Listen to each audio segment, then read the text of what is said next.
RBBD.News দেশ ও জনগণের কথা বলে রাজশাহী প্রতিনিধি সোহেল রানা। বড়দিন উপলক্ষে ঋষিকুল ইউপিতে সাংস্কৃতিক ও আলোচনা সভা অনুষ্ঠিত।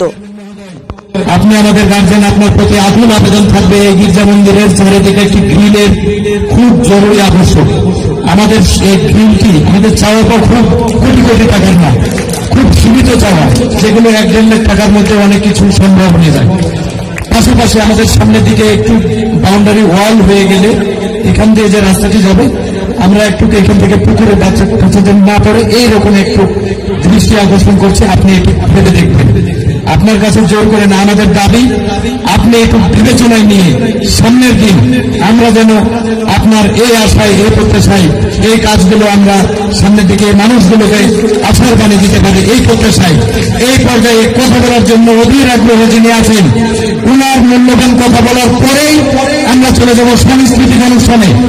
এই পর্যায়ে শেষ আমাদের বক্তব্যের প্রধান অতিথি জনাব জাহাঙ্গীর আলম, চেয়ারম্যান গোদাগাড়ী উপজেলা পরিষদ। শুধু এটি নয়, গোদাগাড়ী উপজেলা যুবলীগের সম্মানিত সভাপতি জনাব জাহাঙ্গীর আলম ভাইকে ওনার মূল্যবান কথা বলার জন্য বিশেষভাবে অনুরোধ করছি। সবাই করে যাবে।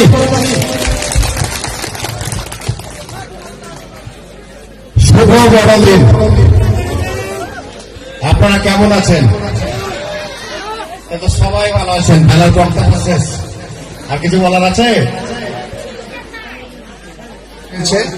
যারা বিধবা নারী আছেন, যারা প্রতিবন্ধী আছেন, তারা সকলে উপজেলা পরিষদে যদি যোগাযোগ করেন, আপনাদেরকে বিনামূল্যে কোনো প্রকার পয়সা ছাড়াই আপনাদের এই কার্ডগুলি দেওয়া হবে, যাতে করে আপনারা প্রতি বছরে প্রায় 7,000 টাকা করে পাবেন। শুধু তাই নয়, এই সরকার ক্ষমতায় আসার পরে আপনাদের ধর্মের লোকজন লেখাপড়া খুব কম করত।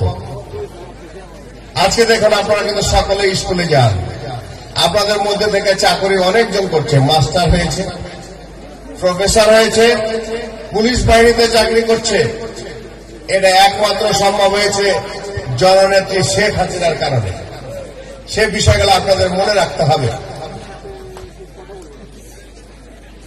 আজকে যে দেশের উন্নয়ন দেখছেন, আজকে দেখেন, আজকে যে একজন মজুর 350 বা 400 টাকার নিচে পাওয়া যায় না। আগে তো 60 টাকার বেশি পাইতো না, পাইতো? তার ঘরে কিন্তু আর অভাব নাই। এই করোনাকালীন সময়ে জননেতা আলহাজ ওমর ফারুক চৌধুরী অনলাইন একটি সহযোগিতার জন্য অনলাইনের ব্যবস্থা করেছিলেন, যেখানে আবেদন করবে।